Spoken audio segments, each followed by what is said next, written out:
Eu sou René Guerra, diretor e roteirista do filme Serial Killer, que está estreando agora.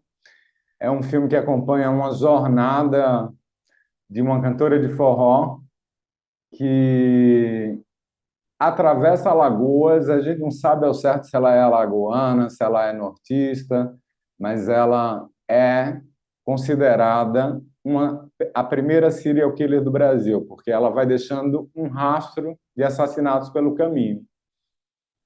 E nisso a gente vai adentrando num Brasil profundo, num Brasil com um olhar que eu acredito que vai chegar e vai tocar as pessoas de uma forma que eu espero, né? A gente sempre tem muita fé de se reencontrar, porque a arte, como o cinema, é um espelho, né? Então eu espero que o Serial Kelly, ele, mais do que uma comédia social, uma tragicomédia social. Em alguns momentos eu até falei que era uma comédia subversiva, mas é uma tragicomédia social, né? Assim, ela faça com que a gente se divirta, que seja uma comédia de alcance, né? Mas que também traga algumas reflexões também. Vocês vão conhecer a história de uma das mais perigosas faixinhas desse país, conhecida como Matadora de Pastor. Eu conheci o seu trabalho já do Vaca Profana, né?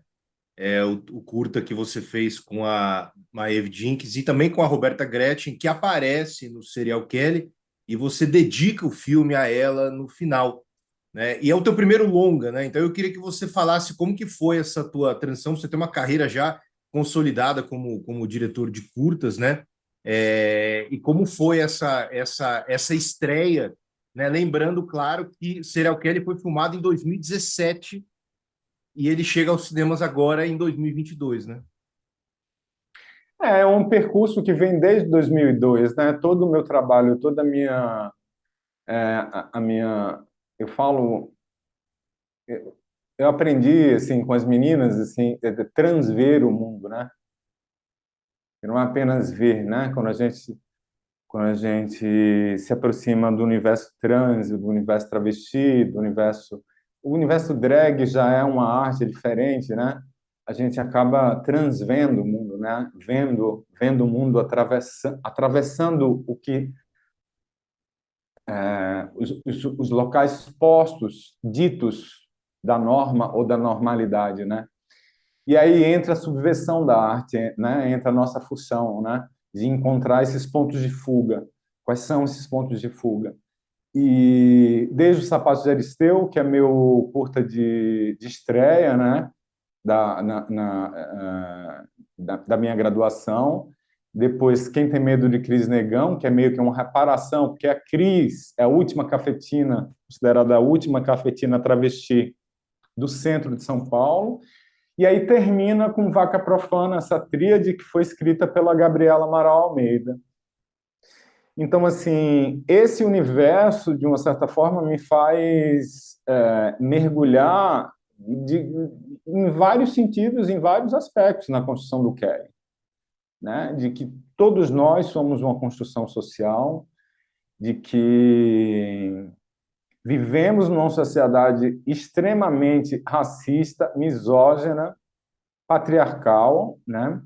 Eu vivo num estado que eu amo, meu estado, eu amo, mas a gente precisa olhar para esse espelho, a gente precisa se ver, né? Assim, e as políticas públicas eu espero que se espelhem muito em Recife, né? Porque o cinema de Pernambuco é um cinema que faz o tempo inteiro críticas sociais ao próprio a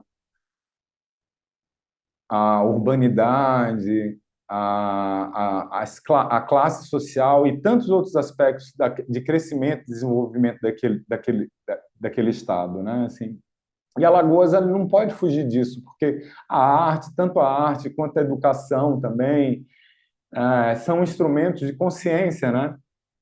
E, mas também assim, é um grande desafio para mim trabalhar a comédia, né? Trabalhar trabalhar a comédia com esses temas todos políticos num momento, a gente filmou em 2017, o corte ficou pronto em 2019, com o mundo numa transformação gigante.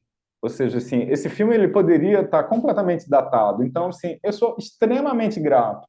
Veio o movimento Black Lives Matter, veio a pandemia, entendeu? Assim, como lançar uma comédia social de gênero num momento que o Brasil inteiro estava em luto. Eu entendo a coragem e tiro muito o chapéu das pessoas que fizeram o cinema de urgência, o cinema de denúncia, né? Mas e até compreendo também um tipo de cinema que seja um cinema de luminosidade, de esperança, né? Mas o Serial Kelly, ele vai trabalhando de uma certa forma, vai flertando com o trágico. Eu venho do teatro, né? Eu entrei na faculdade com 28 anos, mas eu venho do teatro, a máscara do teatro e da teatralidade. Inclusive, existe uma teatralidade no Kelly. Como é que eu faço essa teatralidade no cinema, né? Às vezes é dito como uma forma muito pejorativa, né? Ah, você está muito teatral. Menos é mais. No Nordeste, menos é morte. De acordo com Lampião. Porque Lampião era barroco, né?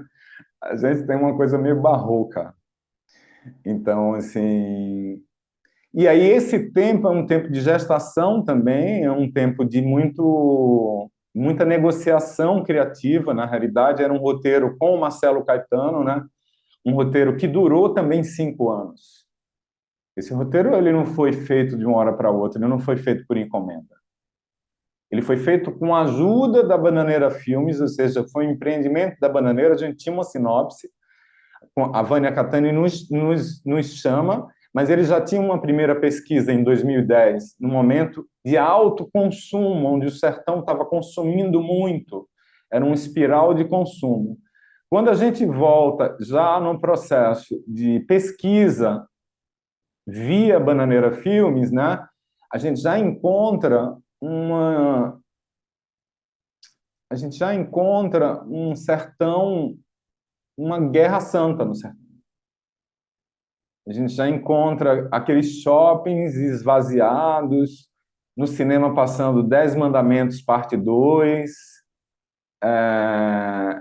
As pessoas, de uma certa forma, estavam sendo convertidas, tinha um tipo de agressividade, de toque de recolher em algumas cidades, né? As expressões populares, os bares estavam sendo fechados, ou seja, assim, estava tendo... Até aí em São Paulo mesmo, por exemplo, em Barão Geraldo, quando eu vivi um período fazendo mestrado aí, teve toque de recolher no Carnaval. As manifestações populares, assim, a gente viveu, e ainda vive o resquício de um processo de opressão do desejo e da potência de criação, assim, muito grande, né? E aí a gente encontra esses dois cenários, né? E a trajetória de uma heroína ou anti-heroína. Eu quero que o público decida, né? Porque, assim, Serial Kelly basicamente é o estigma.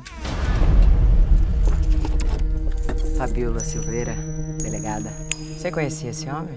Conheço não. Qualquer passo que você for dar, você me avisa, tá?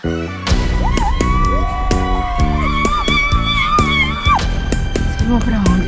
Se você quiser, você pode vir com a gente. Interessante você falar da comédia e você falar também de certa forma, de um cinema social que você faz, né, nesse filme, né? A primeira informação que eu tive dele foi uma postagem muito pessoal que a Vânia Catani fez, falando de todo a batalha, vou usar essa palavra, para conseguir lançar esse filme, né? Com várias questões aí, envolvendo Ancine, envolvendo burocracias, e o teu filme, ele passou por tudo isso. E quando eu assisti a Serial Kelly, eu tive uma dimensão muito maior dele, né?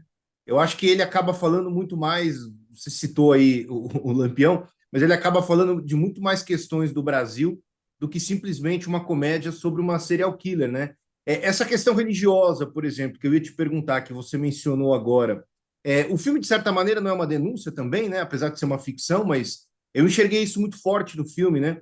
Essa denúncia de como algumas igrejas neopentecostais muitas vezes chegam nas pessoas e conseguem alterar toda uma logística social e cultural daquela cidade. A gente tem um reflexo disso nas eleições, né? A gente acompanhou muito isso com o bolsonarismo, né? Como que os pastores conseguem agir politicamente com muito mais potência do que a gente, às vezes, nas redes sociais, por exemplo, né? Eu acho que desde a história do Padre Cícero, né? Padre Cícero era um grande político, né? Assim, e eu acho que as religiões, em tempos de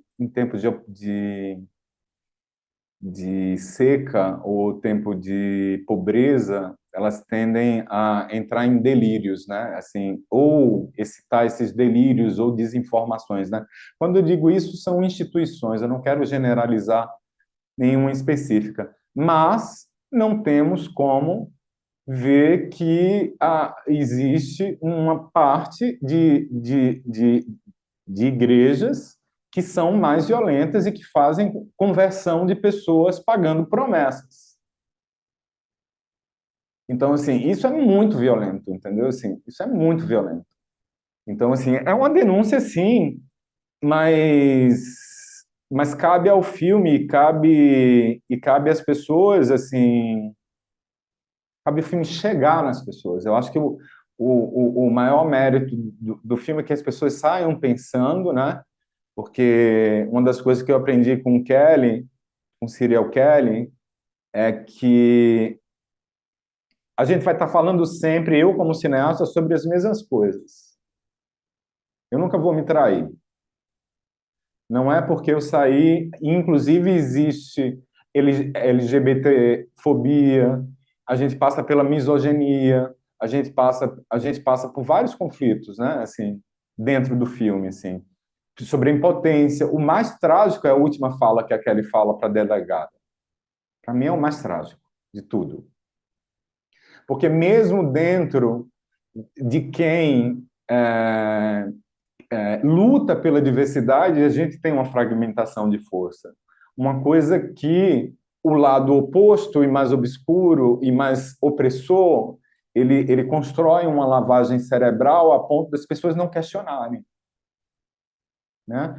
Então, como é que nós, artistas, educadores, cineastas, podemos nos encontrar, concordar, discordar, mas continuarmos lutando pelo marco civilizatório e continuando a trabalhar esse imaginário, porque no fundo, são essas construções do imaginário, né, que tentam apagar e revisionar, né? É um revisionamento, eu acho que é um revisionamento assim histórico, né? Assim, e eu falo nos nossos mestres cinematográficos, né? Assim, de toda uma história, assim, apontando para frente, mas com retrovisor para trás, porque sem eles, assim, o Kelly não existiria, né? Inclusive as produções recentes de pessoas que lançaram os filmes de denúncia e os filmes durante a pandemia. E tem uma frase no teu filme que eu acho que ela simboliza muito essa potência, né? É quando a delegada fala, sem dar spoiler, né? A delegada indignada, com raiva, que as pessoas não conseguem prender a Kelly, e ela diz, mas ela é apenas uma mulher.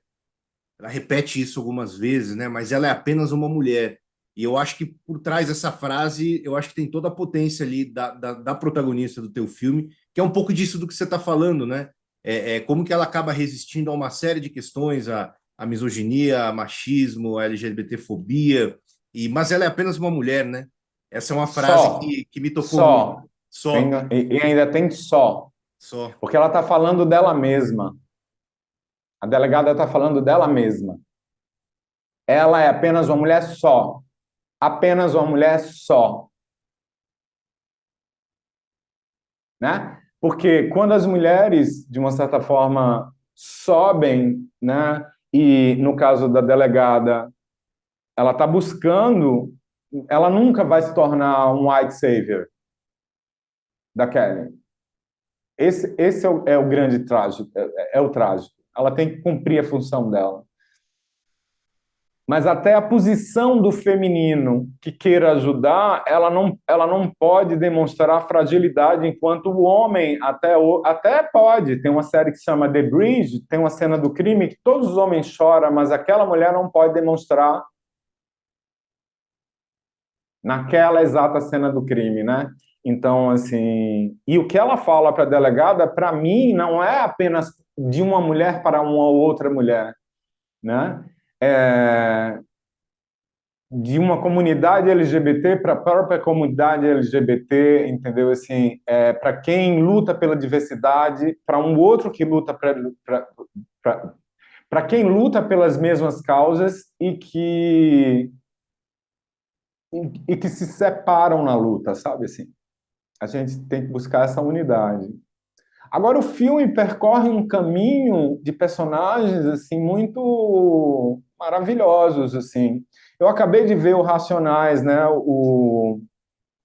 Me acordei 5 horas da manhã para ver a estreia dos Racionais, dirigido pela minha amiga e produtora também, Juliana Vicente. O Brown diz uma coisa que é muito forte, né? Que a raiva é melhor do que a apatia. Então, a Kelly, ela reage,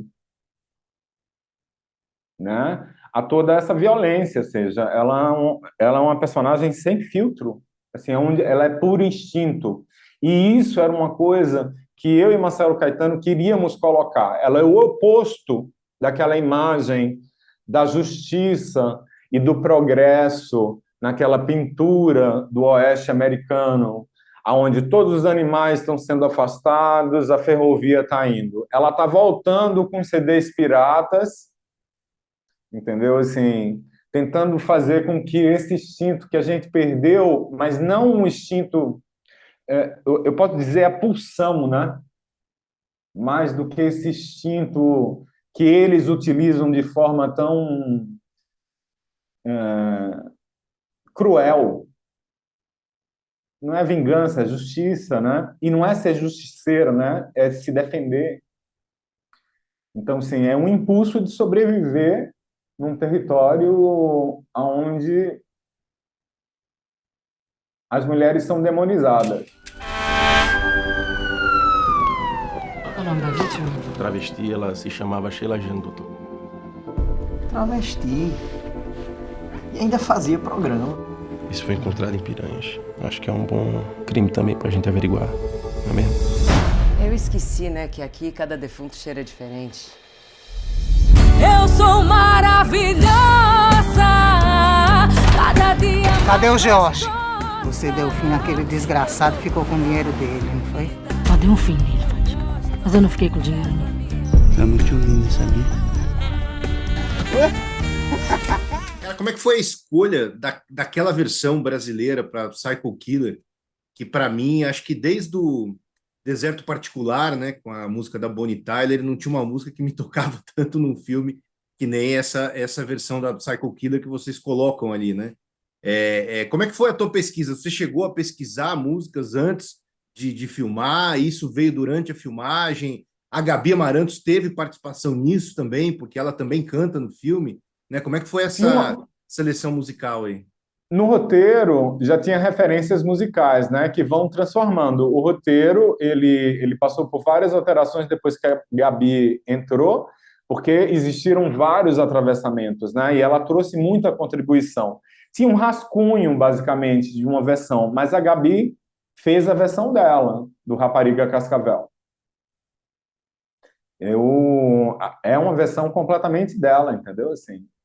E eu tenho que falar no salto no escuro e na preciosidade que é e na coragem que foi Gabi Amarantos e todo o elenco, Paula Cohen, Igor de Araújo, Tardelli, Tomás Aquino, Ivana Isa, Ana Oliva, Aline Marta, Pedro Wagner, todo esse elenco alagoano, 95% do filme eram de atores alagoanos. Então, assim, mas a Gabi, ela chegou muito disposta a se despir da persona Gabi Amarantos, né? Que ela é uma performer na realidade, né? Então e aí a gente se encontrou Renê e Gabriela. E a partir desse vínculo foi um salto de confiança e de talento, porque eu acredito que ela tá numa voracidade, tem tantas camadas assim. Ela chegou com óculos escuros, chegou muito, a gente almoçou, mas passamos 4 horas conversando na Bananeira, né? A Vânia saiu, o Garrett saiu, que é o marido dela, então assim, e conversamos sobre as nossas vidas, né? Então assim, e quando ela tirou os óculos, ela já tinha tirado os óculos antes. O olho da Gabi é um olho muito profundo, assim, traz muita coisa, assim, é muito profundo. É um olho que é um olho do povo, sabe, assim, que é um olho de quem olha para trás e olha para o futuro também, mas não perdeu a origem, entendeu, assim, não perdeu aquela menina que nasceu no Jurunas, entendeu, assim, ela não perdeu e ela nunca vai perder isso, entendeu, assim. Mesmo se transformando na Tina Turner no final do filme, em Mad Max 3. Porque tem uma conjuntura de referências, né? A gente vai trabalhando também com algumas referências, né? Assim, que eu queria que esse filme, eu e Marcelo e a própria Vânia também, queríamos que esse filme atingisse as pessoas, né? Chegasse no público, né? Eu acho que uma das funções assim da arte, e aí eu não falo, inclusive a Gabriela Amaral diz uma coisa, gente, não é cinema comercial, é cinema de público. A gente precisa se comunicar e precisa não ter medo de trabalhar estruturas de gênero, né? E aí eu nunca fui um cineasta subversivo na questão de estrutura dramatúrgica, né? Eu sempre trabalhei com estruturas clássicas. A minha subversão tem muito a ver com a presença, com atuações. Tanto que eu trabalho como preparador de ator, né? Quem preparou o elenco desse filme foi o Flávio Rabelo. E ele me trouxe uma mesa de debate onde estava a Grace Passou e a Eleonora Fabião. E no MIT, que é o Festival Internacional de Teatro, e a Grace Passou disse uma coisa que ficou na minha cabeça durante a montagem. Ela disse, eu busco gerar uma dramaturgia para borrar os limites do meu corpo. Né? Aí eu percebi, gente, é isso que está acontecendo, que aconteceu com Kelly, mas eu só tive consciência quando eu vi isso na voz da Grace. Né? Demais, demais essa reflexão dela. E você falou dessa questão do olhar da Gabi, né, do futuro. Como que vai ser daqui para frente? Tô perguntando especialmente de você, assim, né, com essa nova mudança positiva que a gente teve no governo federal. Você imagina que o teu próximo longa vai ter uma jornada mais curta do que essa do Serial Kelly ou não?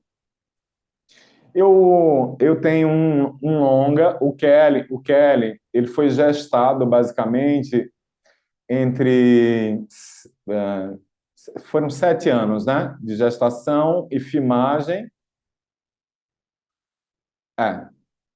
Mas eu tenho um longa de 11 anos, que foi filmado em 2018, que se chama Lilias e Bélulas, que vai ser lançado ano que vem. A gestação meio que foi dupla. Então eu tô trabalhando nele agora. Ele vai sair mais rápido esse segundo filme que eu tenho muito orgulho e que aí é uma imersão e uma conclusão também. Não é uma conclusão porque transver o mundo é um aprendizado que ficou na minha alma, né? Assim, mas é uma homenagem ao universo trans, sabe, assim, o outro filme. Já tem uma presença das meninas no coração do filme, é o coração do filme, em vários aspectos das mulheridades, né? Desde da mulher travesti, da mulher trans, de uma drag, né? Personificada na figura de uma mulher, ou seja, vai ser um filme que eu acho que vai tocar muitas pessoas, assim. E para mim, o futuro do Brasil é resgatar esse espelho. E a gente criar estratégias, por exemplo, isso não é uma coisa nova. Às vezes, o reflexo direto faz com que as pessoas elas rejeitem o que elas veem de imediato, né? Tanto que Shakespeare fez Romeu e Julieta em Verona, né? Mas a crítica toda era a sociedade inglesa, né? Às vezes a gente tem que se distanciar para fazer a crítica, porque às vezes esse espelho de tão próximo você não consegue enxergar, né? E a função das artes hoje, e eu não falo só do cinema, é resgatar esse olhar e esse espelho, que está espatifado. A gente foi quebrado em 1000 pedaços. A gente teve quase uma cinemateca inteira com a nossa história incendiada. A gente passou, não só nós, artistas, eu acho que foram os 4 anos de maior terror psicológico, junto com a pandemia, mas basicamente, assim, engraçado. Estou olhando agora para um espelho, fora do jardim, assim, no jardim. Não conseguir se ver e não conseguir se ver no futuro, né? Não conseguir se ver agora, esquecer o passado e não ver o futuro, né? E a arte é a possibilidade tanto de ver o passado, o registro do passado, no presente e te inspirar para construir um futuro. É isso. Sensacional, pô, melhor encerramento que esse é impossível. Cara, adorei o teu filme, mandei até mensagem para a Vânia aqui antes de gravar, falei, vou gravar com o Renê lá, adorei o filme, fui completamente sem esperar nada, porque eu tinha visto o trailer, e o trailer engana bem, né, ainda mais do Serial Killer, o clima do trailer é completamente diferente, né, quando o filme começou, eu sou fã da Eva também, da Eva Randolph, que é a montagem que ela fez. É Vita, meu Deus, é Vita. Aquela coisa não cronológica ali, achei muito legal, misturar os tempos, pô, foi muito, muito bacana. A Evita foi uma parceira muito importante para mim. A Eva esteve do meu lado de mãos dadas durante todo esse período. E olhe que essa montagem foi longa. Eu devo muito a ela. Eu devo muito a todas as pessoas, as mulheres e os homens dessa equipe, né? E eu tenho um agradecimento especial também, porque a gente chega numa conclusão, quando a gente pare, né, de agradecer também que o filme nasceu. Então, assim, agradeço a Bananeira Filmes, agradeço a Vânia Catani, e eu espero que esse filme chegue às pessoas. Eu não vou me entregar. Nesse estado ela não saiu mesmo. Tu sabe que agora tu tá sendo visto por 1000 olhos, né? Bom dia. Aposto. Um deserto de muitos. Manifesta! Demônio! Vai! Um oceano. E onde antes havia. Kelly, isso aqui é o inferno.